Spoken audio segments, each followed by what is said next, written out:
Good morning, my friends. I'm the seasoned advisor with your daily forecast for Monday, June 2nd, 2025.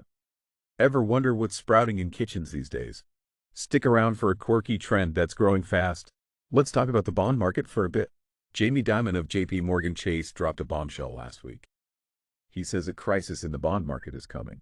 The U.S. government and Federal Reserve overdid spending and easing. National debt is now over $36 trillion. A new tax plan could add $2.7 trillion to the deficit in 10 years. That's got bond traders worried. Yields on the 10-year Treasury hit 4.418% in May. Dimon says this might happen in 6 months or 6 years. I see a 65% chance of a crisis in 2 years if we don't change course. Let's talk about what this means for you for a bit. Higher yields mean borrowing costs go up. Your mortgage rates could jump. Car loans and credit cards get pricier too. That squeezes your budget fast. The Department of Education is cracking down on student loans. They might pull up to $8.5 billion a month from folks' pockets.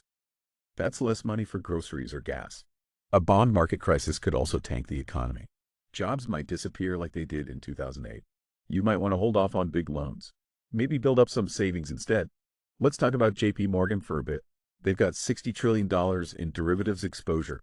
That's a huge number. Derivatives are tied to things like bonds. If the bond market cracks, it could hit them hard. That might freeze up credit markets. Banks could fail if things get bad. We saw that in 2008 with AIG's collapse. JPMorgan is strong though. They made $14.64 billion in profits last quarter. Regulations force them to hold extra capital.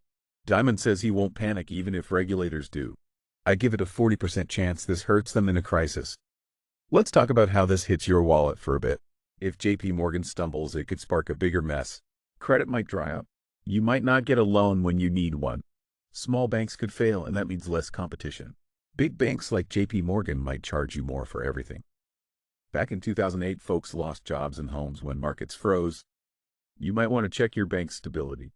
Maybe spread your money across a few accounts for safety. Now for that quirky trend I mentioned. DIY mushroom growing is sprouting up in kitchens. Folks are growing their own oyster mushrooms at home. It's a fun way to eat fresh and save money. Well, that's all for today, my friends. How are you preparing for a possible bond crisis? Tell me in the comments. I read each one. If this forecast helped you, give a thumbs up and subscribe to join our community. Until tomorrow, stay wise and stay ahead.